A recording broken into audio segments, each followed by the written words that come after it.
Pierre Tendean lahir pada tanggal 21 Februari tahun 1939 di Batavia, Hindia Belanda. Ia adalah anak kedua dari 3 bersaudara dan berasal dari keluarga yang memiliki latar belakang budaya yang beragam. Ibunya, Maria Elizabeth Cornet, adalah seorang wanita Belanda keturunan Prancis, sedangkan ayahnya, Dr. Aurelius Lambert Tendean, adalah seorang dokter berdarah Minahasa. Pierre tumbuh dalam keluarga yang harmonis dan tinggal di daerah yang dulunya merupakan tempat tinggal orang-orang Eropa di Batavia. Pendidikan awalnya dijalani di Magelang, dan ia melanjutkan pendidikan menengahnya di Semarang, di mana ayahnya bertugas sebagai dokter. Sejak kecil, Pierre memiliki keinginan kuat untuk menjadi tentara dan masuk akademi militer, meskipun orang tuanya mengharapkan agar ia menjadi dokter seperti ayahnya atau insinyur. Pierre berhasil memasuki Akademi Teknik Angkatan Darat (ATEKAD) di Bandung pada tahun 1958 dan lulus dengan pangkat Letnan II pada tahun 1961. Setelah itu, ia mendapatkan tugas sebagai Komandan Peleton Batalion Zenit Tempur 2 Kodam 2 Bukit Barisan di Medan. Kemudian, Pierre melanjutkan pendidikannya di Sekolah Intelijen di Bogor. Sebagai seorang mata-mata di Malaysia, Pierre Tendean menunjukkan prestasi yang luar biasa.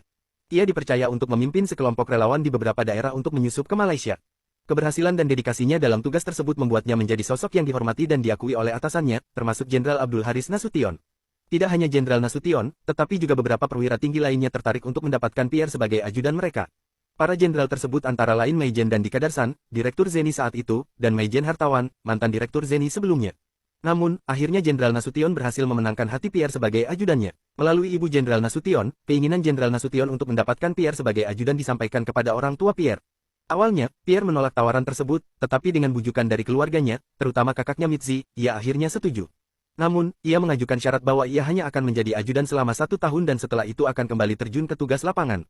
Persyaratan tersebut dituangkan dalam surat perjanjian yang ditandatangani. Sejak tanggal 15 April tahun 1965, Pierre resmi menjadi ajudan Jenderal Nasution dengan pangkat letnan. 1. Kehadirannya di rumah Jenderal Nasution dianggap sebagai anggota keluarga, dan Pierre tinggal di sana selama penugasan tersebut. Prestasinya yang cakap, disiplin, dan bertanggung jawab membuatnya sangat dihormati oleh Jenderal Nasution. Namun, kisah Pierre Tendean berakhir tragis pada dini hari tanggal 1 Oktober tahun 1965. Pasukan gerakan tanggal 30 September G30S datang ke rumah dinas Jenderal Nasution dengan tujuan menculiknya. Pierre, yang sedang tidur di paviliun dekat rumah dinas, dibangunkan oleh putri sulung Jenderal Nasution, Yanti, setelah mendengar suara tembakan dan keributan yang mengerikan.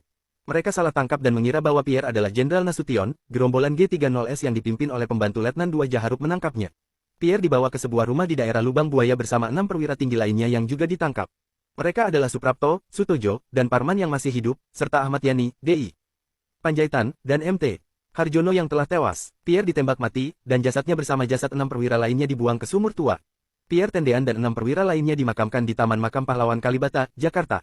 Ia dianugerahi gelar pahlawan Revolusi Indonesia pada tanggal 5 Oktober tahun 1965 sebagai pengakuan atas pengorbanan dan jasa-jasanya. Setelah kematiannya, Pierre secara anumerta dinaikkan pangkatnya menjadi kapten. Sebagai penghormatan atas jasa-jasanya, beberapa jalan di berbagai kota di Indonesia dinamai menurut namanya. Jalan-jalan tersebut termasuk Jalan Pierre Tendean di Manado, Balikpapan, Banjarmasin, dan Jakarta. Nama Pierre Tendean tetap dikenang sebagai sosok yang berprestasi dan penuh pengorbanan dalam mempertahankan keutuhan negara.